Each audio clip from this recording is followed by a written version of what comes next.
नमस्कार, मैं संजय सनम। आज बात करेंगे ज्योतिष की। जैसा कि आप देख रहे हैं कि सोशल मीडिया में मुकेश अंबानी के पुत्र की अनुमानित कुंडली से भ्रमित मत कीजिए। ज्योतिष पर लोगों का विश्वास कैसे टूटता है? ऐसे टूटता है जब ज्योतिष को जानने वाले ज्योतिष परामर्शक ही किसी के साम्राज्य को देख करके अपने हिसाब से उसकी लगन की फिक्सिंग करते हैं।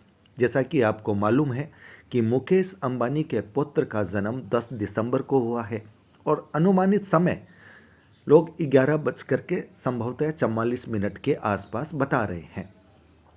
और ये संधि लगन में संभवतः आ रहा है। तभी ये चर्चा चल रही है कि मुकेश अंबानी के पुत्र का जन्म मकर लगन में हो या कुंभ लगन में। अब मुकेश अंबानी के साम्राज्य को देख करके लोग ये मानते हैं कि मुकेश अंबानी का पुत्र है तो फिर लगन में ही शनि और गुरु यानी शश योग रहना चाहिए। मुकेश अंबानी का पुत्र है इसलिए चंद्रमा अष्टम घर में नहीं होना चाहिए, बालारिष्ट योग नहीं होना चाहिए। अपने हिसाब से वे उसे मकर लगन की कुंडली बता रहे हैं। वे ये भूल रहे हैं कि विधाता के लेख में न तो साम्राज्य वाले और न ही फकीर वाले के बीच के में कोई फर्क है। किसका पुत्र है किसका पुत्र है, विधाता की नीति में कोई फर्क नहीं है। मुकेश अंबानी का पुत्र है तब भी उसे बालारिष्ट योग हो सकता है और एक फकीर का है तब भी हो सकता है। लेकिन लोग अपने हिसाब से लगन की फिक्सिंग करके मुकेश अंबानी के पुत्र की कुंडली का विवेचन सोशल मीडिया में कर रहे हैं।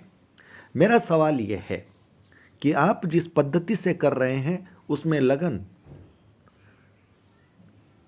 तकरीबन मकर लगन जो आप बता रहे हैं वो 11 बज कर के 44 मिनट के आसपास तक है। और उस अवधि में मुंबई में बहुत सारे बच्चों का जन्म हुआ होगा।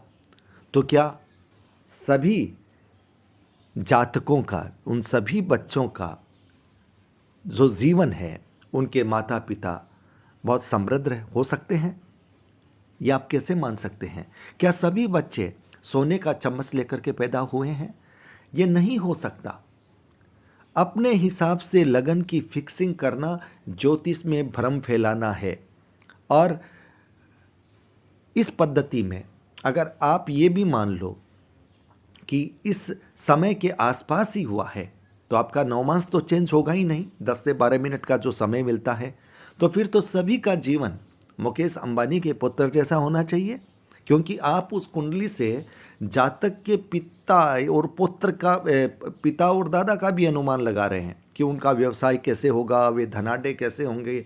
तो इसका मतलब इस अवधि में जिनका भी जन्म हुआ है, लॉन्गिट्यूड लेटीट्यूड अगर एक ही रहा है तो क्या उसमें सभी उन बच्चों के पिता और उनके दादा का जीवन वैसा ही रहेगा जैसा आप बता रहे हैं? ये ज्योतिष में भ्रम है और इस वजह से लोगों का विश्वास टूटता है। ये बात अलग है कि मुकेश अंबानी के पुत्र की कुंडली की बात सुनकर के लोग रोमांच से, जिज्ञासा से आपका चैनल खोल लेते हैं, आपको सुनने लग जाते हैं। लेकिन आप अपने व्यूवर्स को, आप अपने फॉलोअर्स को सच्चाई से दूर करते हैं, मुझे ऐसा लगता है। क्योंकि ज्योतिष में जो आजकल जितने अपडेट आ रहे हैं उसमें 8 सेकंड 10 सेकंड में सब लोड चेंज हो जाता है और वो सेकंड ही निर्धारित करता है कि व्यक्ति क्या बनेगा, कैसे होगा। और आप तो यहाँ पर संधि काल के लगन को अपने हिसाब से फिक्स करके आप सब कुछ बता देना चाहते हैं। आपके हिसाब से मुकेश अंबानी का पुत्र है तो उसे बालारिष्ट योग नहीं बनेगा, इसलिए आपने उसे मकर लगन की कुंडली रख दी।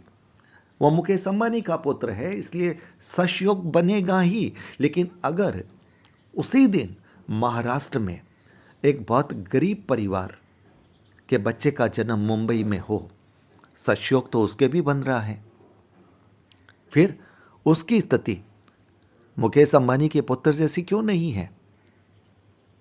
उसे अरबपति साम्राज्य क्यों नहीं मिला है? क्या ये सवाल ज्योतिष के प्रेमी आपसे नहीं उठा सकते?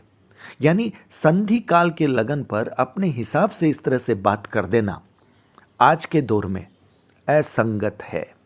आज के दौर में ज्योतिष में जो शोध हो रहे हैं उसमें नक्षत्र विज्ञान से समय के सूक्ष्मतम स्तर पर जाने की प्रक्रियाएं आ गई है। बर्थ रेक्टिफिकेशन भी बहुत सहजता से, सरलता से लोग करने लग गए हैं और न सिर्फ मिनट बल्कि सेकंड तक पहुंचते हैं कि कितने मिनट कितने सेकंड जन्म हुआ है। और आपको ये भी बता दूं कि जैसे हमारे यहाँ एक किसी भी शहर पर एक लॉन्गिट्यूड लेटीट्यूड दिया जाता है, हम उसी को आधार बनाते हैं, लेकिन उस शहर में उस बच्चे का जन्म कहाँ हुआ है उसका जो सही लॉन्गिट्यूड लेटीट्यूड है वो हम नहीं लेते। लेकिन अब ये भी मिल रहा है, यानी जहाँ पर बच्चे का जन्म हुआ है, जिस अस्पताल में हुआ है, जिस जगह पे हुआ है, उसका वास्तविक लॉन्गिट्यूड लेटीट्यूड क्या है वो भी अब आज की ज्योतिष में लिया जाता है, तभी आप एक्यूरेसी के पास आते हैं। लेकिन इस तरह से किसी की कुंडली का विवेचन कर देना, अगर आपको इस कुंडली का विवेचन करना था तो आपको संधि काल की बात नहीं करनी थी, आपको एक्यूरेट टाइम निकाल के रखना था कि 10:41 इतने सेकंड, 10:44 इतने सेकंड पे हुआ है। लोग ये कह रहे हैं लेकिन हमने बर्थ टाइम रेक्टिफिकेशन किया है, अब उसके आधार पर ये सारी बातें हम आपको बता रहे हैं। अगर आप वो करते तो बात फिर भी समझ में आती, क्योंकि अंतर साफ होता। अगर उसी टाइम पीरियड में कुछ सेकंड में और थोड़ी सी भी दूर जगह पे किसी बच्चे का जन्म होता तो उस बच्चे की जन्म कुंडली मुकेश अंबानी के पुत्र की जन्म कुंडली से सूक्ष्म रूप में बिल्कुल अलग होती और वो आपको डिफरेंस बताती कि ये बच्चा अरबपति साम्राज्य में क्यों जन्मा और वो बच्चे जिनकी कुंडली दिखने में एक जैसी होती है वो यहाँ पर क्यों नहीं जन्मे। लगन कुंडली की बात हो रही है और कस्पल इंटरलिंक ज्योतिष की एक ऐसी पद्धति है, उस पद्धति में भाव मध्य को नहीं लिया जाता। जहाँ से आपकी शुरुआत होती है लगन वहीं से, मतलब उसी भाव को माना जाता है और उसमें 30 डिग्री वाली बात भी नहीं है। यानी कोई ग्रह आपका जहाँ पे आपकी लगन की शुरुआत अगर 18 डिग्री पे हुई है तो वो फिर उतनी दूर ही रहेगा, 18 से शुरू कर दिया जाएगा और उसका नेक्स्ट जो भाग है वो वहाँ तक जाएगा। तो यहाँ पर हालांकि मैं मानता हूँ कि अलग अलग पद्धतियाँ हैं, अलग अलग सिद्धांत है, लेकिन वैदिक और पराशर ज्योतिष भी यह नहीं कहता कि आप इस तरह से अपने अनुमान के आधार पर किसी भी जातक की जन्म कुंडली का विवेचन उसके पिता या पुत्र के अरबपति साम्राज्य या उसके फकीर की हालात को देख करके कर दें। ये किसने कह दिया कि इस वक्त जन्मे बच्चे, जिस वक्त मुकेश अंबानी के पुत्र का जन्म हुआ है उस वक्त वहीं पर मुंबई में जन्मे बच्चे किसी फकीर के घर पैदा नहीं हो सकता? वो भी तो हो सकता है। फिर इतना फर्क क्यों? क्योंकि आप तो लगन को महत्वपूर्ण मान रहे हैं, आप लगन की सूक्ष्मतम स्थिति यानी मिनट और के साथ जुड़ी हुई सेकंड्स को महत्वपूर्ण नहीं मान रहे। और वैदिक ज्योतिष में नवमांश में 3 डिग्री 20 घटी का जो फर्क है वहाँ तक तो नवमांश एक ही रहेगा। उसके बाद जब आप अलग अलग षोडश वर्ग में जाएंगे तब वहाँ पर सूक्ष्मतम आंकलन होगा और वो आंकलन ज्योतिष में नक्षत्र पद्धति में सीधे सीधे तौर पर होता है। इसलिए मेरा निवेदन है, जो भी हमारे ज्योतिष परामर्शक मित्र हैं वो इस तरह से अनुमान से लगन फिक्स करने की कोशिश मत कीजिए।